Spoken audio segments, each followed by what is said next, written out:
Story 1. I would probably ask what's going on to make her worry about that. Is it stress? Mental health issues? Anxiety? Attachment problems? I don't know, man. We all have our struggles sometimes. If she's willing to talk about it and isn't being mean, I wouldn't be pressed. If it became a regular thing, I would nope out of the whole relationship. I don't have time for that laugh out loud. Story 2. I would probably laugh and throw my phone to her so she could check. Been married 11 years and between work, home, kids, and her, I don't have much time to myself, let alone another relationship. Even if we ended up getting divorced, I don't even think I would attempt to date. At least actively pursue dating. It just seems exhausting nowadays. Story 3. It depends on the basis. My girlfriend is the type to explain why she is feeling the way she does. I would do what I can to demonstrate that no, that isn't the case, so long as it doesn't demand the total surrender of my boundaries. But let's say hypothetically I had a possessive girlfriend who thought me having women friends was automatically cheating. I wouldn't want to be in a relationship with somebody who has basically decided I am untrustworthy. Assuming this is a long-term relationship, so I'd be considering my options for leaving. Story 4. Sit down and have a conversation about what led to the accusation. Figure out what her perspective is and what evidence they are going on. Maybe someone was spreading nasty rumors about you at a time when circumstances such as long work hours seem to validate the rumor. If her accusation is reasonable but misguided, address the causes. If she answers in vague terms about having been cheated on by other people in previous relationships, or if she makes unreasonable controlling demands, then think carefully about whether this is a relationship you want to continue. Story 5.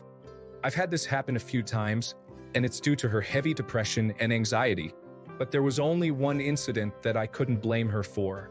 During an examination while pregnant with our second child, the test showed positive for chlamydia. At the time, I was a co-ed trainer for a trucking company, almost exclusively training women at the time because no other guys would do it, and at the time we had no female trainers. I grew up around almost nothing but women in my house, so it was nothing new to me, and I know how to conduct myself in a professional manner. Also, I would either get my students a hotel room for the night and sleep in the truck or vice versa. We never slept in the same place together, as it was a company policy, and I would have never signed on to becoming a co-ed trainer had that not been the case. So, I get a call that night thanks to the nurse adding extra doubt. I could tell my wife was still working through the crying, asking if I had slept with one of my trainees. I simply asked what the hell was bringing this up, and she mentions the exam results. Now, say what you will, but I trust my wife 100%, and I wouldn't have married her had that not been the case. She's from Germany and was raised devout Catholic, so as a result, she has a massive guilt complex.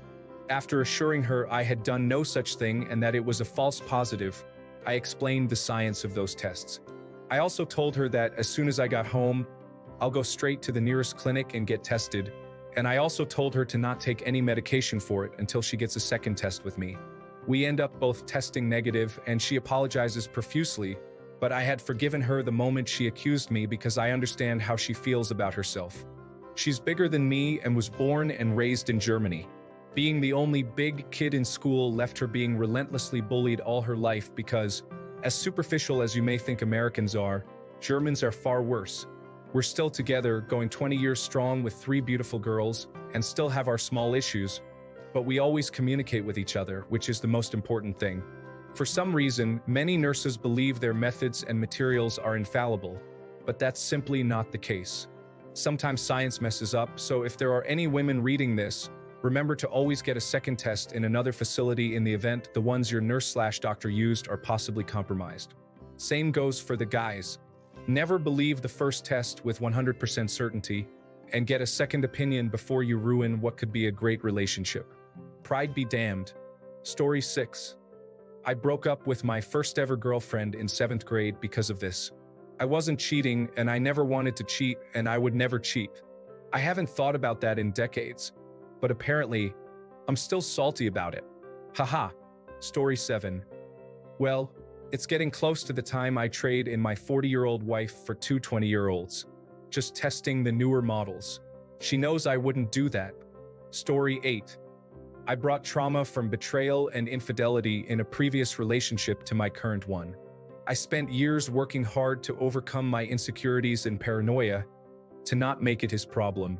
We eventually got married, and I felt super secure and had no feelings of distrust. I never went through his phone or questioned where he was.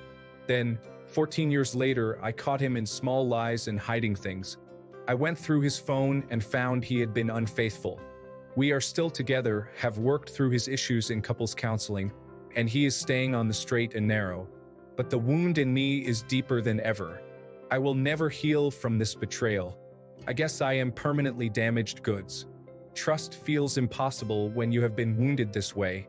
Story 9. If you're me a decade ago, you get really confused until you find out she was the one cheating on you with a younger doppelganger of yourself. Then, you lose confidence in yourself for most things for the foreseeable future.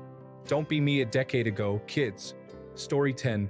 Depends on how they are asking, as I would actually find that to be very triggering. I have been in one abusive relationship. No way I am letting another happen. Story 11. Babe, I'm not doing anything. What makes you think that? And I would hug her, comfort her, and listen to her. There is something triggering her insecurity. Story 12. I'm going to share a funny story with you. About 2 years ago, my wife found a pair of women's underwear in a load of laundry. A large pair. She confronted me, and although she didn't outright say it at the start, she was asking where the underwear was from, then accused me of cheating. It was her mother's, and I hold it against her all the time, because I don't cheat, and that is funny to the extreme. Story 13. I just found out my wife of 35 years thought I have been unfaithful for 10 years. She never said a word, never checked my phone, never checked my browsers. She has all of my passwords. For the record, her desire decreased 20 years ago. Just what the heck? My only outlet has been my right hand. Sometimes I cheat by using my left. To answer the question, I have no idea what to say. I am frustrated, hurt, angry, and since I already have major trust issues, I just feel completely dead inside, like I have wasted my life. If I did not have my daughter, I would have opted out by now. Feeling miserable. Story 14. My wife and I have an agreement. If we feel the need to cheat, we would just dissolve the relationship and move on instead of dragging each other through a mess. Story 15. I missed the usual light rail home from my college classes and was home a bit later than usual. She accused me of cheating on her. I responded, "Really, in a half hour?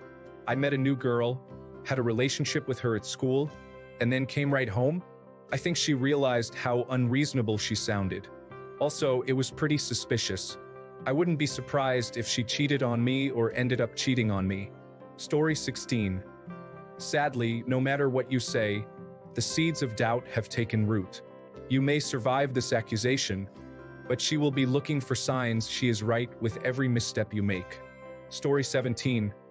Went through this with my ex. Like a couple of months into our relationship, I had said some things to someone I shouldn't have, so I understood the potential for suspicion. However, after 9 years with her, the final 4 to 5 years were constant accusations of cheating. I was tired of it all the time, and no answer was ever good enough. I literally kept my phone unlocked, charging in the kitchen just so she could go through it when she wanted.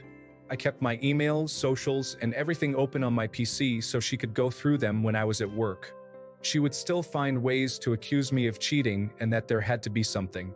I remember one day I was so upset that I started screaming at her that I'm so tired of the accusations when there's literally nothing. I unloaded years of pent-up anger, yelling until I literally lost the ability to talk because there was nothing. I wasn't doing a thing behind her back. I was exhausted from work because I woke up, went to work, and came home and slept, then repeated the following day while she sat home all day long, spending all my money on DoorDash until we literally couldn't pay bills or rent. Imagine my surprise when later on, I find out she's cheating on me too. Story 18. I date a Latina girl. She moved here 6 years ago from Venezuela. She told me some guys in South America can be trusted far less, so she let it be known up front that she could get very jealous. I told her it wouldn't be a problem as long as she communicated with me about it. I have been cheated on in the past, so I know how she feels. Trust me when I say I never have to think about what she's feeling or thinking. She always tells me, sometimes passionately, never inappropriately, there's a line that's never, ever crossed. Never come close to it from my point of view. It just takes communication, and lots of it, like a lot, especially at first. Took some getting used to. Now, she's a lot more trusting, but still, communication is required. Especially if I'm going to be late coming to her place, or I'm out of communication for like 6 to 8 hours. Story 19. If she is accusing me and she has proof, and therefore a reason, I am happy to explain myself. If she does not or does not believe my explanation, I do not need to be in that relationship. Story 20. This happened to me, but she was justified. One Condoms was giving out free samples on campus. I had never heard of the brand. I took one home and tried it on to see how it fit out of curiosity. Then I took it off and threw it in the trash. My girlfriend dropped by my apartment and the used condom was visibly sitting right on top of the trash in the can. She looked at it and at me. I panicked and immediately started groveling on the floor, begging her to believe my story that sounded like complete nonsense. Somehow, she believed me. Story 21. Let her prove it. Given that I am not cheating, she can't. I am not going to take on the burden of proving myself innocent. She has the burden of proving me guilty. Story 22. She gets one, and only one, opportunity to either retract her accusation or explain why she is accusing me of cheating. A lack of trust effectively ends the relationship. Story 23. All about how it's presented in my opinion. If she has suspicions of me and can explain why, I'm all for clearing up any confusion. Suspicion comes from somewhere, and as long as I understand, I can probably ease her mind. Communication is key. I'd rather break up than cheat. Story 24. I've been in this situation before. Hand her my phone and car keys and give her free reign of my room and challenge her to find any evidence, and then break up in the ensuing argument. Laugh out loud. Story 25. Everyone here is being way too passive. I have spent 10 years building trust and showing on a daily basis that I wouldn't do that. I would be extremely hurt and annoyed. I would say nothing in my defense because I require none. We would then have a major discussion about how badly her lack of faith has hurt me and damaged our relationship. Story 26. Tell her I am not, and if she cannot accept that, she should go unless she can articulate how her mind can be changed. I will not argue with someone over paranoid delusions they have cooked up in their head. Story 27. Some 25 years ago, we were getting ready to leave for the lake, also referred to as beach, and I got out of the front seat to open the trunk so she could load what she carried. There was a legitimate bra in my trunk, just sitting there. Chaos ensued. I had absolutely no idea what to say. It turned out to be her sister's, from a load of Goodwill donations we had taken out the week before. I've never actually gotten over this incident. She never once apologized for her reaction, which was bad. I got punched, had stuff thrown at me, and my belongings unceremoniously tossed out. I was at a loss and just like a deer caught in headlights. Really, there was absolutely nothing I could say. About 6 hours later, they found out whose bra it was. 2 days later, I found out whose bra it was. Unhappy with you, Stephanie, Stevie, Schultz, and your sister. Story 28. No, I understand that you wouldn't make an accusation unless you were feeling insecure or someone had persuaded you that I was. However, if you know me at all, you know that integrity is more important to me than anything I would gain from straying. So, let's have a conversation about what caused your concern, and then once we've addressed that, I'd like to talk about how I feel about the accusation. Story 29. I love you. I'm an open book. Look through my phone if you want, but more than anything, I want you to trust me. If that means I don't speak or be around the person you think I'm cheating with, I'll do that because I love you. I'll block them on everything. I don't want to lose you. I do think we would be better off allowing each other freedom and spending more time together and communicating better. Let me know what you need. Story 30. Deny it. Ask why she thinks that. It could be a misunderstanding or miscommunication. If it's not, and she's just paranoid for no good reason, run for the hills. A relationship without trust is dead on arrival. Story 31. Probably asked to sit down and talk about it. People have insecurities, and if there is some reason that this is the outcome they think that happened, I would like to know why and see if there is something we can do to alleviate the concerns. If this becomes a recurring topic, I may have concerns as to why this is what is being fixated on, and realistically, if there is a lack of trust for some reason, clearly there is something unhealthy relationship-wise that needs to be addressed. Story 32. 1. Not attractive enough. 2. She knows I absolutely cannot afford it because I tell the truth about how much my hobbies actually cost. 3. She consistently catches me turning my head to gawk, and it's always 100% a pretty car. Story 33. Only happened to me in one relationship when I was too young and inexperienced to connect the dots of manipulation and anxious attachment.